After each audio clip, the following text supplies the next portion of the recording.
Welcome to high five tricks. ಇವತ್ತಿನ ಈ ವಿಡಿಯೋದಲ್ಲಿ 1930ರಲ್ಲಿ ಏನೇನು ಆದು ಎಂಬುವ ಮಾಹಿತಿಯನ್ನು ತಿಳಿದುಕೊಳ್ಳೋಣ. ಮೊದಲನೆಯದಾಗಿ ಲಾಹೋರ್. ಈ ಲಾಹೋರ್ನಲ್ಲಿ ಏನೇನಾದು ಆ 30ರ ಘಟ್ಟದಲ್ಲಿ ಮೊದಲನೆಯದಾಗಿ ನೋಡುವುದಾದರೆ 1930 ಜನವರಿ 26ರಂದು ಇಂಡಿಪೆಂಡೆನ್ಸ್ ಡೇ ಸ್ವಾತಂತ್ರ್ಯ ದಿನಾಚರಣೆಯನ್ನು ಜವಾಹರ್ಲಾಲ್ ನೆಹರು ಅವರು ಎಲ್ಲಿ ಲಾಹೋರ್ನಲ್ಲಿ ಆಚರಿಸಿದರು. ಅಂದರೆ 1929 ಡಿಸೆಂಬರ್ 29ರಂದು ಪೂರ್ಣ ಸ್ವರಾಜ್ಯಕ್ಕಾಗಿ ಧ್ವಜಾರೋಹಣವನ್ನು ಲಾಹೋರ್ನಲ್ಲಿ ಮಾಡ್ತಾರೆ. ಮತ್ತು ಇದೇ ಪ್ಲೇಸ್ನಲ್ಲಿ ಲಾಹೋರ್ನಲ್ಲಿ 1930 ಏನಾಯಿತು ಅನ್ನೋದು ಲಿಂಕ್ ಇಟ್ಟು ನೋಡಿದಾಗ BRS ಅಂದರೆ ಭಗತ್ ಸಿಂಗ್, ರಾಜಗುರು, ಸುಖದೇವ್ ಗಲ್ಲಿಗೇರಿಸಲಾಯಿತು. ಯಾವಾಗ 1931ರಲ್ಲಿ ಡೇಟ್ ಮಾರ್ಚ್ 23, ಅಂದರೆ ಲಾಹೋರ್ನಲ್ಲಿ ಗಲ್ಲಿಗೇರಿಸಲಾಯಿತು. ಇನ್ನು ವಿಜ್ಞಾನ ದೃಷ್ಟಿಯಲ್ಲಿ ನೋಡಿದಾಗ ಈ 30ನೇ ಧಾತು ಅಂತ ನೋಡಿದಾಗ ಜಿಂಕ್ ಅಂತ ಬರ್ತದೆ. ಇದೊಂದು ಲೋಹವಾಗಿದೆ. ನೆಕ್ಸ್ಟ್ ಬಂದರೆ 1930ರಲ್ಲಿ ಡ್ರೈಸ್ಟಿಡ್ ಕ್ಲಾಸ್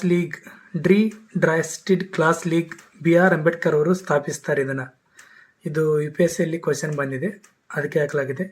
ಇನ್ನು ಈ 1930ರಲ್ಲಿ ಏನೇನು ಕಾದು ಅನ್ನೋದು ಸ್ವಲ್ಪ ನೋಡೋಣ. ಇವಾಗ ಚಿತ್ತಗಾಂವ್ ಶಸ್ತ್ರಾಸ್ತ್ರಗಾರರ ಲೂಟಿ 1930 ಏಪ್ರಿಲ್ 19ರಂದು ಬ್ರಿಟಿಷರಿಗೆ ಸೇರಿದ ಶಸ್ತ್ರಾಸ್ತ್ರಗಳನ್ನು ವಶಪಡಿಸಿಕೊಳ್ಳುವುದು ಇದರ ಮುಖ್ಯ ಉದ್ದೇಶವಾಗಿತ್ತು. ನೇತೃತ್ವವನ್ನು ವಹಿಸಿದವರು ಸೂರ್ಯ ಸೇನ್ ಮತ್ತು 64 ಜನರು. ಯಾವಾಗ 1930ರಲ್ಲಿ. ನೆಕ್ಸ್ಟ್ ICಗೆ ಅಂತ ಬಂದರೆ ಭಾರತ ಸಂವಿಧಾನದಾಗ 30ನೇ ವಿಧಿಯು ಏನು ಹೇಳ್ತೈತಪ್ಪ ಅಂದರೆ 1930 ಅಂತ ಹೇಳಿದ್ನಲ್ವ, ಲಾಸ್ಟ್ 2 ಡಿಜಿಟ್ ಅದಲ್ವಾ 30, ಅಂದರೆ ಲಿಂಕ್ ಇಡೋದು ಇದನ್ನು 30ಕ್ಕೆ. 30ನೇ ವಿಧಿಯು ಶೈಕ್ಷಣಿಕ ಸಂಸ್ಥೆಗಳನ್ನು ಸ್ಥಾಪಿಸುವ ಮತ್ತು ನಿರ್ವಹಿಸುವ ಅಲ್ಪಸಂಖ್ಯಾತರ ಹಕ್ಕು 6 ಹಕ್ಕುಗಳನ್ನು 6 ಸಮುದಾಯಗಳಿಗೆ ನೀಡಲಾಗಿದೆ. ಇಂಪಾರ್ಟೆಂಟ್ ಇದೆ ಇದು. ಯಾವ 6 ಸಮುದಾಯ ಅಂದರೆ ಮುಸ್ಲಿಂ, ಬೌದ್ಧರು, ಕ್ರಿಶ್ಚಿಯನ್ನರು, ಜೈನರು, ಸಿಖ್ಖರು, ಜೊರಾಸ್ಟ್ರಿಯನ್, ಪಾರ್ಸಿ. ಇವನ್ನ ಸ್ಟೇಟ್ಮೆಂಟಲ್ಲಿ ಕೇಳ್ಬೋದು. ಇನ್ನು ಈ 1930 ಏನೇನು ಸ್ಪೆಷಲ್ ಅಂತ ಕೇಳಿದಾಗ ಫಸ್ಟ್ ಬಂದುಬಿಟ್ಟು ರೌಂಡ್ ಟೇಬಲ್ ಅಂತ ಬರ್ತದೆ ಇಲ್ಲಿ. 1930 ನವೆಂಬರ್ 12ರಂದು 1ನೇ ದುಂಡು ಮೇಜಿನ ಸಭೆ. ಈ ಸಭೆಯಲ್ಲಿ ಭಾಗವಹಿಸಿದವರು ಬ್ರಿಟನ್ನಿನ ಪ್ರಧಾನಿ ರೊನಾಲ್ಡ್ ಮ್ಯಾಕ್ಡೊನಾಲ್ಡ್ ಅವರು ಭಾಗವಹಿಸಿರ್ತಾರೆ. ಅಂದರೆ ಬ್ರಿಟನ್ನಿನ ಪ್ರಧಾನಿ ಆಗಿರ್ತಾನೆ ಇವ. ಇನ್ನು ವಯಸ್ಸರಾಯ ಯಾರಿದ್ದಾರೆ ಅಂದರೆ ಲಾರ್ಡ್ ಇರ್ವಿನ್ ಅವರು ಇರ್ತಾರೆ. ದಲಿತ ಪ್ರತಿನಿಧಿ BR ಅಂಬೇಡ್ಕರ್.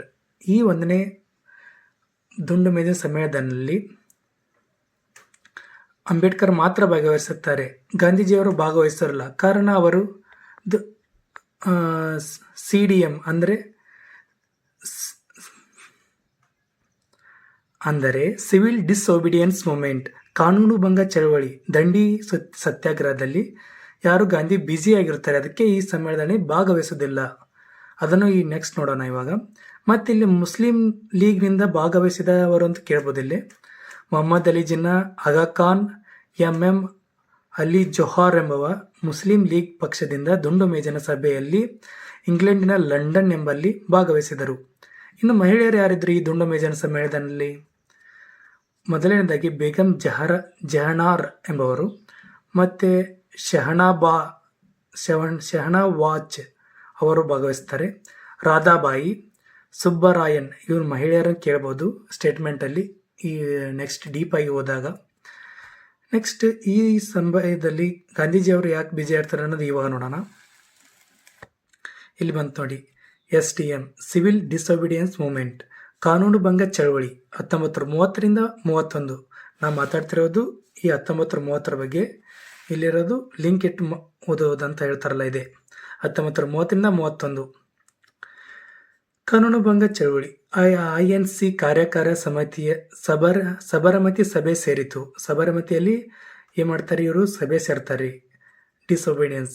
ಗಾಂಧೀಜಿಯವರು ಮಾರ್ಚ್ 2, 1930 11 ಅಂಶಗಳ ಬೇಡಿಕೆಯನ್ನು ಇಡ್ತಾರೆ. ಎಲ್ಲಿ? ಸಬರಮತಿ ಆಶ್ರಮದಲ್ಲಿ. ಲಾರ್ಡ್ ಇರ್ವಿನ್ ಈ ಪತ್ರವನ್ನು ತಿರಸ್ಕರಿಸಿದ್ದಕ್ಕೆ ಗಾಂಧೀಜಿಯವರು ಉಪ್ಪಿನ ಸತ್ಯಾಗ್ರಹ ಅಥವಾ ದಂಡಿ ಸತ್ಯಾಗ್ರಹವನ್ನು ಹಮ್ಮಿಕೊಳ್ತಾರೆ. ಅದು 12 ಮಾರ್ಚ್ 1930ರಂದು 78 ಜನರೊಂದಿಗೆ ಸಬರ್ಮತಿ ಆಶ್ರಮದಿಂದ ಆರಂಭಗೊಂಡ 375 ಕಿಲೋಮೀಟರ್ ದೂರ ಕ್ರಮಿಸಿದರು. ಅಂದರೆ 24 ದಿನಗಳ ಕಾಲ ನಡೆದುಕೊಂಡು ಏಪ್ರಿಲ್ 6ರಂದು ಗಾಂಧೀಜಿಯವರು ದಂಡಿಯನ್ನು ತಲುಪಿ ಬ್ರಿಟಿಷರು ಹೇರಿದ ತೆರಿಗೆಯನ್ನು ದಂಡಿಯಲ್ಲಿ ಉಪ್ಪಿನ ಮೂಲಕ ಮುರಿತಾರೆ. ಇಲ್ಲಿ ಇದು 1936ಕ್ಕೆ ಸಂಬಂಧಿಸಿದಂತೆ. ಈ ನೆಕ್ಸ್ಟ್ ಎಕನಾಮಿಕ್ಸ್ ದೃಷ್ಟಿಯಲ್ಲಿ ನೋಡಿದಾಗ ಈಗ 1930-32ರಲ್ಲಿ ಭಾರತದ ರಾಷ್ಟ್ರೀಯ ಆದಾಯವನ್ನು ವೈಜ್ಞಾನಿಕವಾಗಿ ಅಧ್ಯಯನ ಮಾಡಿದವರೇ ಕೀರ್ತಿ VKR ರಾವ್ ಅವರಿಗೆ ಸಲ್ಲುತ್ತದೆ. ಹೀಗೆ ಈ ಒಂದು ನಂಬರಿಂದ ಯಾವ್ಯಾವ ಸಬ್ಜೆಕ್ಟನ್ನು ಹೇಗೆ ಲಿಂಕ್ ಇಡಬಹುದು ಅನ್ನೋದನ್ನು ತಿಳಿದುಕೊಳ್ಳುತ್ತೇವೆ. ಯಾರು ಸಬ್ಸ್ಕ್ರೈಬ್ ಮಾಡಿಲ್ಲ ಸಬ್ಸ್ಕ್ರೈಬ್ ಮಾಡಿ. Thank you.